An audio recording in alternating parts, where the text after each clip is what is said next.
Hello, future me. Um, it is 12:32 a.m. in the morning right now. I cannot sleep, so I've decided to make a video instead.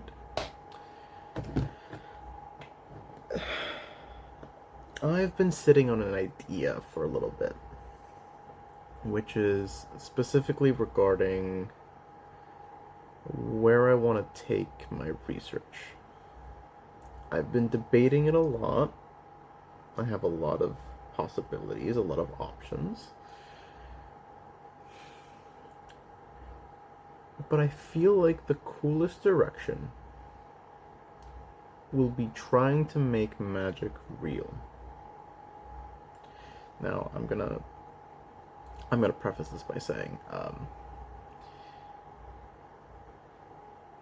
I think magic is a tool humans use to inspire us to make new tools.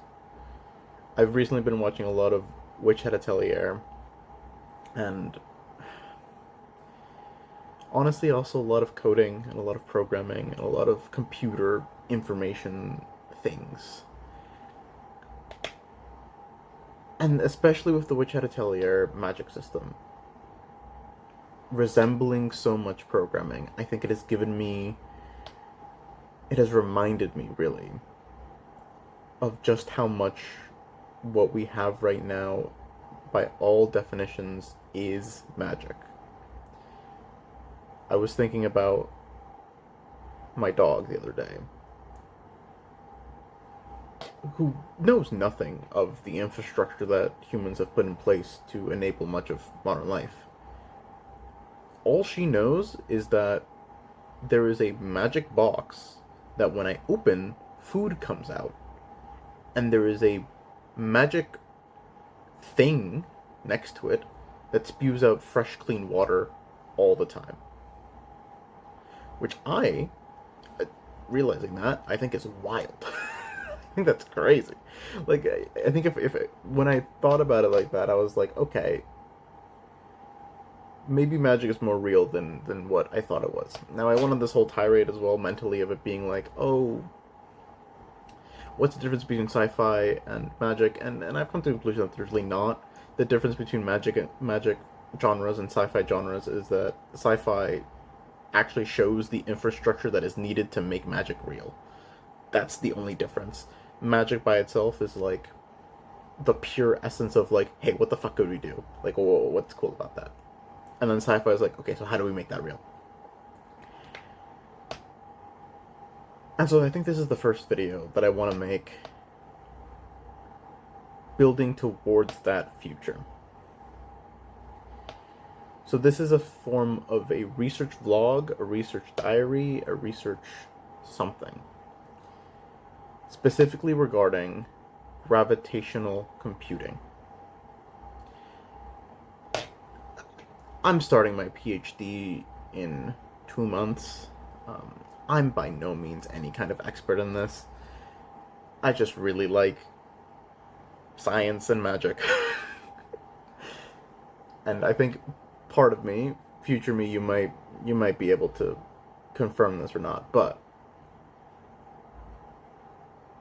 I'm kind of sick and tired of being told what is and isn't possible, and what has to and has to be.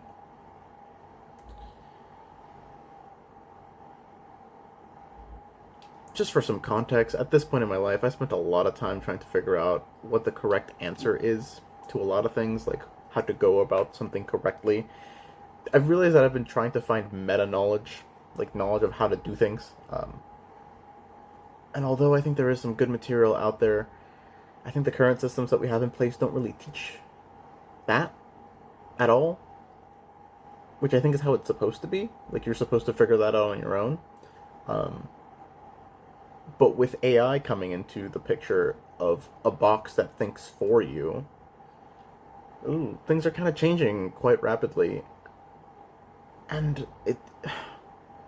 we get to decide ultimately what that looks like. And by we, I mean pretty much anybody under 40.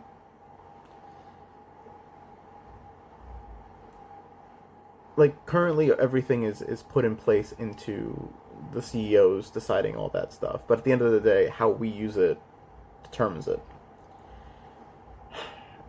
And I'm just one person. I can't tell you how to do your thing. Hell, I'm very anti-AI for a lot of art reasons and things like that. But having a box that is okay at most of human things is an incredible asset to have. Ignoring, of course, all the ethical dilemmas of, like, hey, you've just robbed millions and millions of people's data, really, which, don't even get me started on the data theft that is happening in our generation. Don't even get me started. But we have this now. We've created it. It's there now. The models are open source. You can get them and you can run them on God knows how many GPUs, right? You can do this now. It's expensive, prohibitively so, but the fact is that it's there. So what does it mean when humanity has all of humanity in a box? And I think we start going into the realm of, what does it mean to be an expert in something? Now, I don't want the future to be decided by a machine. Now, call me old-fashioned. I can see a future where in, like, I don't know, like 30, 40 years, this sentence is very bigoted, and if so, I apologize. But humans are very good at progressing. I think humans will always be very good at progressing because of the fact that we build tools. That is our special evolutionary trait, building tools and fiction.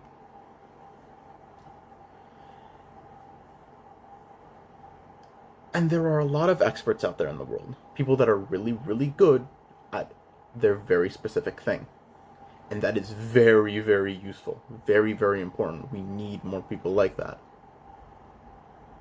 But also what we really need is people that can combine it all together, right? That people that can look at an expert over in some random field and see how that can connect with some other arbitrary field.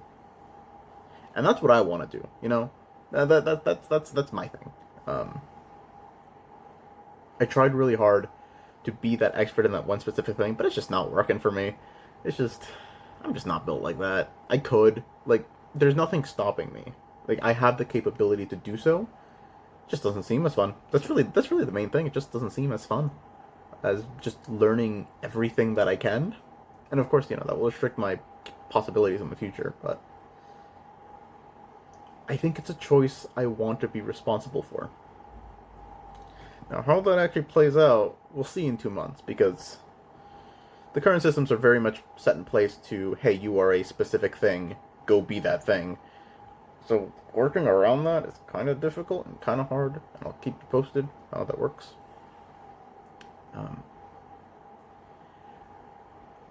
But for now, this is kind of my way to push against it. I don't really expect anybody to watch this. I mean, look at the audio quality, look at the video quality. This is for me.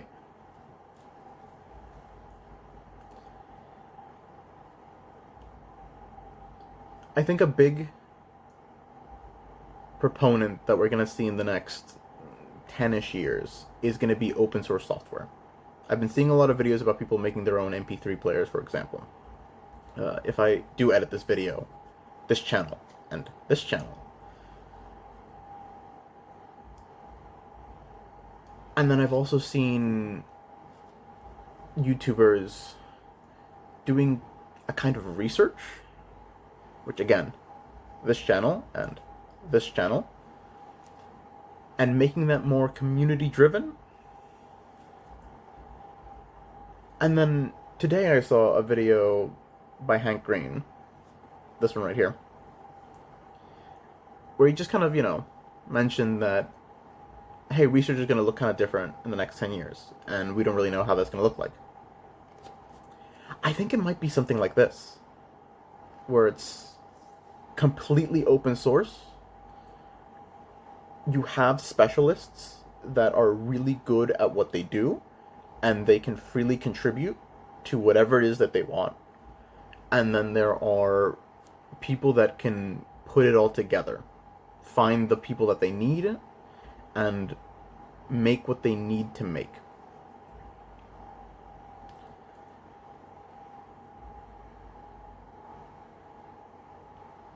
And this is where I come in, right? I'm trying really hard to not make this seem like a pretentious thing, right? Because this is like that's like the last thing that I would really want for this to be. I'm just a girl who's 24. Fuck, Jesus, that hurts. Starting a job in 2 months, right? I'm nothing special. I don't claim myself to be anything special. I just like having fun.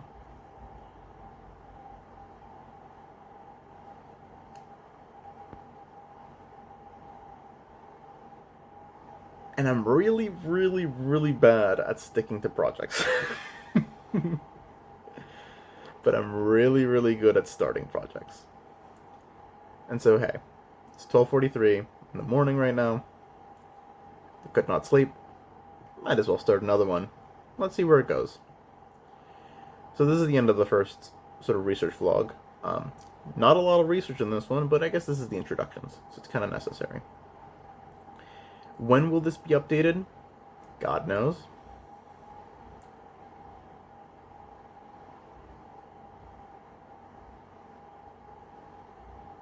But the fact that I have an idea of gravitational computing in mind gives me just a little, teensy tiny bit of hope. And so long as I have that, I think I'm happy. Anyways. Thanks so much for stopping by for this quick little research vlog. I hope we can do great things. That's all I want humanity to do. I just want humanity to do great things. But, yeah. Later, friends.